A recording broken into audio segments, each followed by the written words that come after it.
तो हाँ बेटा, आपने अब तक हमने अनाज पढ़ लिया पूरा। हमने मतलब जो अनाज है, खाद्यान्न है, तिलहन है, दलहन सब पढ़ लिया है। अब हम आते हैं भारत में कृषि का विकास।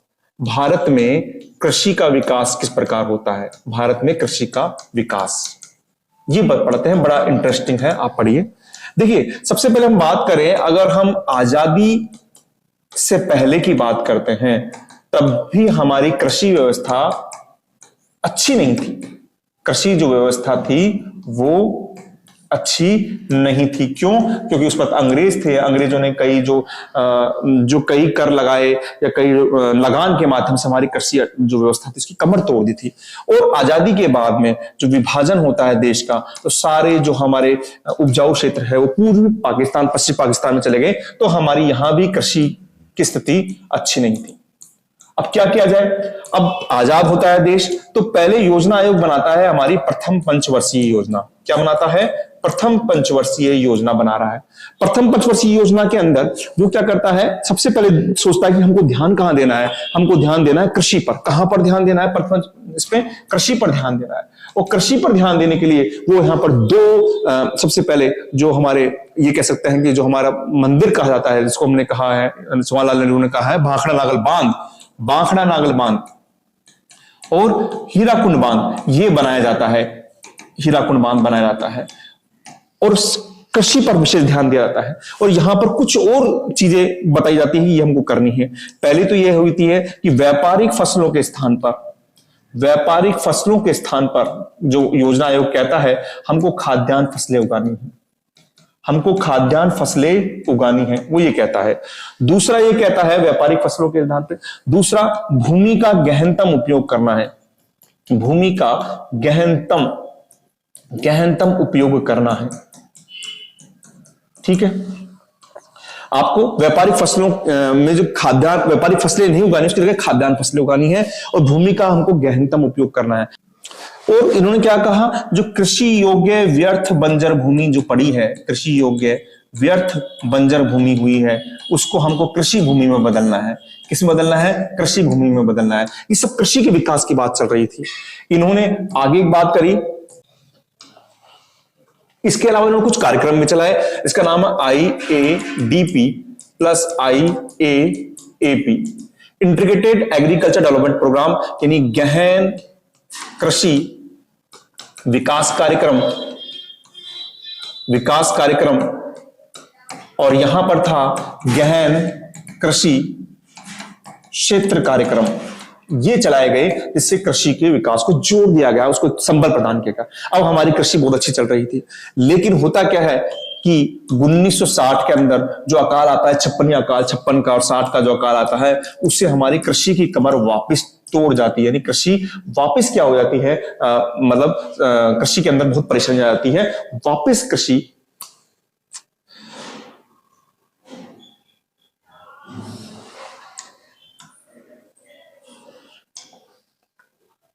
लेकिन होता क्या है कि 1960 के अंदर जो अकाल आता है, उससे हमारी कृषि की कमर वापस टूट जाती है। अब क्या करें? अब वापस क्या करते हैं? वापस जो हमारे भारत की सरकार है वो क्या करती है, 1967 में एक कृषि वैज्ञानिक होते हैं नॉर्मन बोरलॉग, और हमारे भारत के अंदर होते हैं स्वामीनाथन, जो अभी उनकी मृत्यु हुई है, स्वामीनाथन। ये कृषि वैज्ञानिक थे। ये भारत में लेकर आते हैं हरित क्रांति लेकर आते हैं। क्या लेकर आते हैं? हरित क्रांति लेकर आते हैं। हरित क्रांति में क्या क्या लेकर आए? वो लेकर आते हैं उन्नत किस्म के बीज लेकर आते हैं। ये क्या क्या लेकर आते हैं? रासायनिक उर्वरक लेकर आते हैं और कहते हैं सिंचाई के लिए पानी चाहिए, इसके साथ में कृषि करें और कृषि की पैदावार पुनः दोबारा बढ़ती है। उन्नत बीज लेकर आते हैं, ये मैक्सिको से तो लेकर आते हैं ये गेहूं के बीज लेकर आते हैं मैक्सिको से, और फिलीपींस से लेकर आते हैं ये चावल, और ये कृषि की जाती है। और कृषि करने पर भारत का जो उत्तरी पश्चिमी भारत है, पंजाब है, हरियाणा है, यहां पर औरों को तो नहीं लेकिन गेहूं को बहुत अच्छी सफलता मिलती है। यहां पर बाजरा को, बाकी फसलों को, चावल को इतनी सफलता नहीं मिलती जितनी गेहूं को मिलती है। ठीक है, अब हम कृषि के अंदर वापस अच्छे हो रहे हैं। लेकिन अब समस्या क्या आ रही है कि कुछ जो हमारे भारत के कुछ राज्य थे, जैसे उत्तर प्रदेश की बात करें, पंजाब की बात करें, हरियाणा की बात करें या पूर्वी राजस्थान की बात करें, जनसंख्या में अच्छे मतलब विकास में अच्छे हो रहे थे, लेकिन बाकी क्षेत्र पिछड़ रहे थे। तो 1980 के अंदर हरित क्रांति का दूसरा चरण आता है। हरित क्रांति का दूसरा चरण आता है, और ये दूसरा चरण क्यों आता है कि जो पिछड़े क्षेत्र हैं, भारत के पिछड़े क्षेत्र हैं या फिर आपके दक्षिणी भारत हैं, वहां पर चावल, मक्का, अन्य फसलों के लिए भी विशेष ध्यान दिया जाए और उन पर भी जोर दिया जाता है, जिससे पुनः वापस कृषि के अंदर पूरे भारत के अंदर एक क्रांति आ जाती है।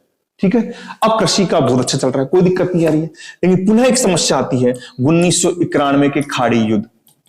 1991 के जो खाड़ी युद्ध आते हैं, उससे वापस खाद्यान्न की समस्या आती है। तब हमारे यहां पर जो सरकार थी, जिसमें पीएम थे श्री नरसिम्हा राव, और हमारे जो मंत्री थे, यानी जो अपने हम क्या कहेंगे, वित्त मंत्री, जो हमारे वित्त मंत्री थे वो थे मनमोहन सिंह जी, डॉक्टर मनमोहन सिंह जी। ये थे, ये क्या करते हैं, एलपीजी मॉडल लेकर आते हैं। एलपी का मतलब होता है एल्बल लिबरेशन, यानी उदारीकरण। क्या कहेंगे इसे, उदारीकरण। पी यानी होता है निजीकरण, और जी का मतलब ग्लोबलाइजेशन, यानी वैश्वीकरण। ये लाकर पूरे विश्व के बाजार का एक द्वार खोल देते हैं। तो ये हमारे भारतीय कृषि का विकास है।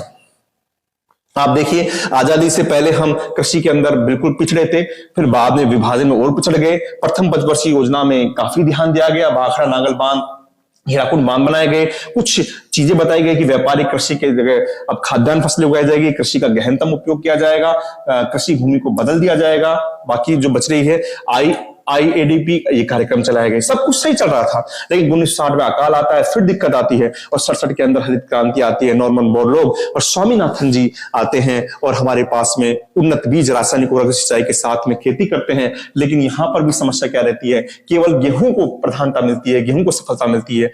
फिर प्रादेशिक असमानता को दूर करने के लिए यहां पर एक लाइन डाल सकते हैं, प्रादेशिक असमानता को दूर करने के लिए हरित क्रांति का दूसरा चरण आता है, जो चावल, मक्का और पिछले क्षेत्रों के अंदर इसके लिए काम किया जाता है। और फिर 1991 के खाड़ी युद्ध के बाद जो आर्थिक संकट आता है हमारे पास में, तब एलपीजी मॉडल लाया जाता है, जिसको उदारीकरण, निजीकरण या वैश्वीकरण मॉडल कहते हैं। ये भारतीय कृषि का विकास है। तो आप समझ गए होंगे। अच्छा, एक चीज और रह गई इसके अंदर, आपने देखिए 1980 के अंदर, 1980 में जो भारतीय योजना आयोग था, इसने भारत की वर्षा संबंधी समस्या को देखते हुए भारत को कृषि जलवायु प्रदेशों में बांटा। ये इसी के अंदर है, 1980 के अंदर बांटा। और इसके अंदर इन्होंने क्या कहा गया कि पशुपालन और कृषि पर एक साथ ध्यान देना पड़ेगा, इन पर ध्यान देने की बात करी। ठीक है, तो और फिर बाद में हमने 1991 का खाड़ी युद्ध का हमने पढ़ लिया है, ये उदारीकरण, निजीकरण, वैश्वीकरण। अब जो अगला टॉपिक है वो है भारत में सतत कृषि विकास। तो देखिए, हमने पढ़ लिया अभी तक इसके अंदर कृषि के प्रकार पढ़ लिए हमने, कृषि के बारे में हमने, फिर मोटा अनाज, दलहन, तिलहन, सब के बारे में पढ़ लिया। अब कुछ कृषि का विकास पढ़ा था हमने, भारतीय कृषि का विकास पढ़ा था कि किस प्रकार भारतीय कृषि आजादी के बाद से लेकर अब तक क्या स्तर रहा, वो हमने पढ़ लिया। अब हम पढ़ेंगे कुछ अलग से टॉपिक, जैसे है सतत कृषि के लिए राष्ट्रीय मिशन। सतत कृषि के लिए राष्ट्रीय मिशन, देखिए है क्या, इसमें यह है कि आप नाम से समझिए, सतत कृषि नहीं, लगातार कृषि करनी है तो क्या करना होगा हमें, लगातार कृषि करनी है अगर आपको किसी भी क्षेत्र में, तो सतत कृषि के लिए क्या है कि सतत कृषि के लिए के राष्ट्रीय मिशन में देश की जलवायु, मिट्टी व धरातल के अनुकूल आपको कृषि प्रणाली का चयन करना होगा, तो ही आप सतत कृषि कर पाएंगे। तो रटना नहीं है आपको, देखो क्या करना है, सतत कृषि का राष्ट्रीय मिशन, सतत कृषि के राष्ट्रीय मिशन के अंदर देश की जलवायु, मिट्टी, धरातल, क्षेत्र के हिसाब से कृषि प्रणाली का चयन किया गया है। इसको हम सतत कृषि राष्ट्रीय मिशन कहते हैं। इसमें हमने क्या किया गया, एक तो PKVY यानी परंपरागत कृषि विकास योजना, कुछ योजनाएं इसमें अपनाई गई हैं। एक RKVY राष्ट्रीय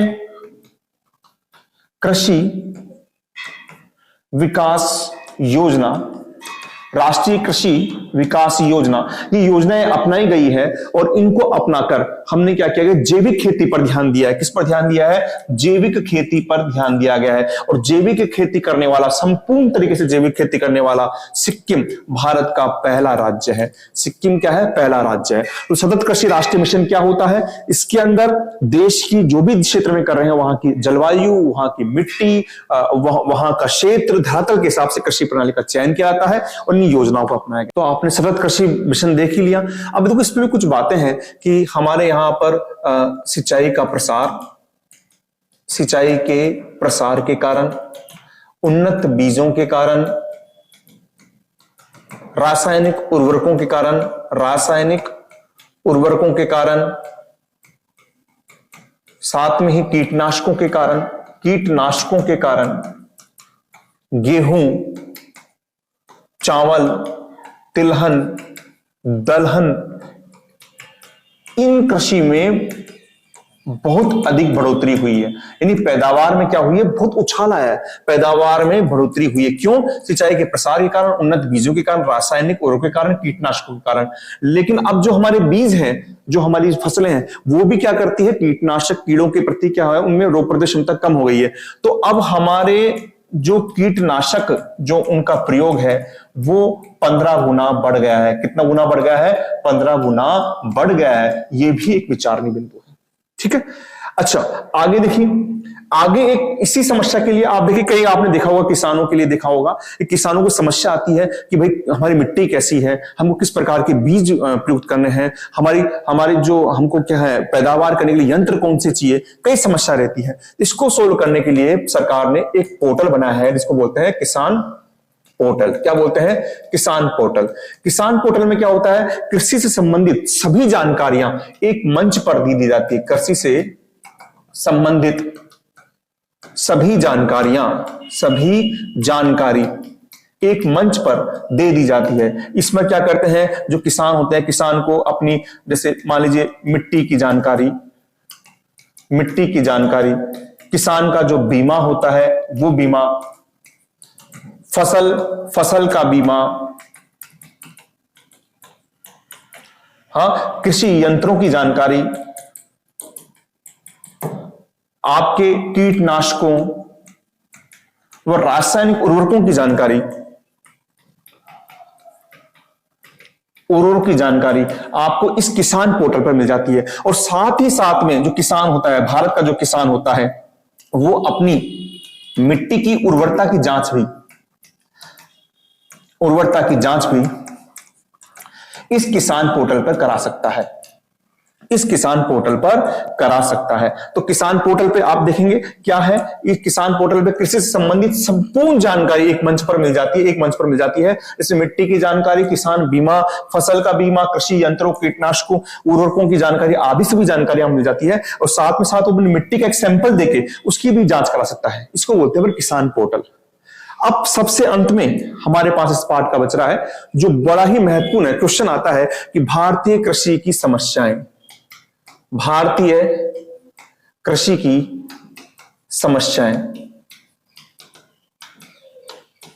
और ये समस्याएं आप पढ़ते आ रहे हैं, आपको मालूम है। पहली आपका क्या है, अनियमित मानसून।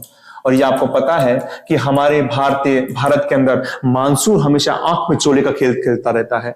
हमारे यहाँ पर 33% भूभाग पर सिंचाई होती है, बाकी पर सब जगह हम बारिश का इंतजार करते हैं। बारिश होगी तो हमारी फसल अच्छी होगी, नहीं तो नहीं होगी। तो हमारी कृषि को क्या कहते हैं, हम यहाँ पर मानसून का जुआ भी कहते हैं, मानसून का जुआ। इस कारण इसको हम क्या कहते हैं, अनियमित मानसून। ये हमारी एक समस्या है। हमारे केवल 33% भूभाग पर ही सिंचाई की सुविधा प्राप्त है, बाकी जगह हम सब कहां पर है, मानसून पर डिपेंड करते हैं। दूसरा जो हमारी समस्या है, हमारी अनियमित मानसून हो गया। दूसरी समस्या जो हमारी आती है वो है निम्न उत्पादकता। निम्न उत्पादकता, हमारे यहां पर जो भी फसल होती है, चाहे हम गेहूं की बात करें, चाहे हम चावल की बात करें, चाहे हम तिलहन की बात करें, यहाँ की उत्पादकता जो होती है वो यूरोपियन कंट्री है उनके बीजों यानी उनकी जो कृषि उत्पादकता से बहुत कम होती है, उनकी उत्पादकता से कम होती है। ये हमारी बहुत बड़ी समस्या है। तीसरी हमारी जो समस्या है निम्न उत्पादकता, तो ये हो ही गया। तीसरी हमारी जो समस्या आती है वो आती है हमारी भू सुधारों की कमी, भूमि सुधारों की कमी। भूमि सुधारों की कमी के अंदर आपको पता है कि जब हम अंग्रेजों के शासन में रहे थे तो हमारे पास में कई व्यवस्था थी जिससे हमारी कृषि की कमर टूट गई थी, जिसमें हम बात कर सकते हैं रैयतवाड़ी व्यवस्था थी, महलवाड़ी व्यवस्था थी, जमींदार व्यवस्था थी, जिसके कारण क्या पूरी भूमि एक वर्ग के पास में थी, सब लोग कृषि मजदूरों के काम कर रहे थे। तो यहां पर जो भूमि का जो अधिकतर था वो लगान के रूप में वसूला जा रहा था, तो एक तरीके से समस्या थी। तो ये भी एक बहुत बड़ी समस्या रही है हमारे साथ में, भूमि सुधारों की कमी, जिसको बाद में आजादी के बाद में तो किया गया है, लेकिन वहां पर भी बड़े बड़े जमींदारों के दबाव के अंदर उसके कारण उन समस्याओं को सही ढंग से उसको सोल्व नहीं किया गया था। पांचवा आपका है विखंडित जोत। विखंडित जोत का मतलब यह है कि हमारे अभी भी समस्या है कि हमारे किसानों के पास में जोतों का आकार बहुत छोटा है, जोतों का आकार बहुत छोटा है। यूं कह सकते हैं कि 60% किसान ऐसे हैं जिनके पास में 1 हेक्टेयर जमीन भी नहीं है, यानी 1 बीघा जमीन भी नहीं है। तो यह भी बहुत बड़ी समस्या है, विखंडित जोत। अगली जो समस्या है हमारे पास में वित्तीय संसाधनों का अभाव, और साथ में आपकी ऋण ग्रस्तता। हमारे यहां पर समस्या क्या हुई है, किसान खेती करता है, किसान के पास में यहां पर पहली बात तो पैसा नहीं है, फिर एक उम्मीद में खेती करता है कि बारिश होगी और आराम से खेती हो जाएगी, लेकिन जब देखता है कि बारिश नहीं हुई है तो वो जो ऋण लेता है वो किससे लेता है, वो साहूकारों से, जमींदारों से जो ऋण लेता है वो ऋण के बोझ की तरह दबता रहता है और बाद में आपने देखा होगा परिणति के रूप में उसको अपनी जीवन लीला को समाप्त करना पड़ता है। तो एक ये समस्या है कि हमारे यहाँ वित्तीय संसाधन जो सरकार के द्वारा सही ढंग से उपलब्ध नहीं हो पाते हैं, जिसके कारण मजबूरी में उसे साहूकारों से यहां से ऋण लेना पड़ता है। 7वां जो पॉइंट है वो आपके पास में आएगा अल्प बेरोजगारी। अल्प बेरोजगारी के अंदर क्या है कि हमारे यहां पर जो किसान जो काम करते हैं, मजदूर काम करते हैं, वो पूरे साल भर काम नहीं करते हैं, वो मौसम के हिसाब से काम करते हैं, इसलिए इसको मौसमी बेरोजगारी भी कहते हैं, या इसको फिर ऋत्विक बेरोजगारी भी कहते हैं। इनको पूरे साल भर काम नहीं मिलता है। अंतिम जो है वो है हमारे पास में समस्या क्या है कि हमारे यहां पर जो सिंचाई की जो व्यवस्था है, या जो कृषि की जो हमारे पास में जो विकास की जो व्यवस्था है, उसके कारण हमारी भूमि का निम्नीकरण हो गया है। तो भूमि का निम्नीकरण है, इसको आप 8वें पॉइंट को यहां लिख सकते हैं, भूमि का निम्नीकरण। और इसके लिए जो जिम्मेदार है वो है हमारी सिंचाई, अधिक सिंचाई प्लस जो आप कह सकते हैं कृषि प्रणाली है जो हमारी, उसके कारण भूमि का क्या हुआ है, निम्नीकरण हुआ है। अधिक सिंचाई कर सकते हैं हम, अधिक सिंचाई के कारण भूमि का निम्नीकरण हुआ है, जिसके कारण क्षारीयता की समस्या, लवणता की समस्या ये हमारी भूमि के अंदर आ रही है, जो एक परेशानी का सबब है। आप देख सकते हैं कि श्री गंगानगर राजस्थान में और हनुमानगढ़ के अंदर इंदिरा गांधी नहर के कारण जो कृषि प्रणाली तो सुधरी है, लेकिन सेम की समस्या हमारे पास में आ रही है। और हमारे पास में जो भूमि का निम्नीकरण क्या होता है कि भूमि खुद प्राकृतिक रूप से अपने आप को क्या कर लेती है, उपजाऊ कर लेती है, लेकिन जनसंख्या के दबाव के कारण भूमि का गहनतम उपयोग किया जा रहा है, जिसके कारण भूमि का गहनतम उपयोग होने के कारण हम भूमि को परती नहीं छोड़ रहे हैं, परती भूमि नहीं छोड़ी जा रही है। और परती भूमि जब नहीं छोड़ रहे हैं, उसके कारण जो भूमि अपने आप को उपजाऊ करती है वो नहीं कर पा रही।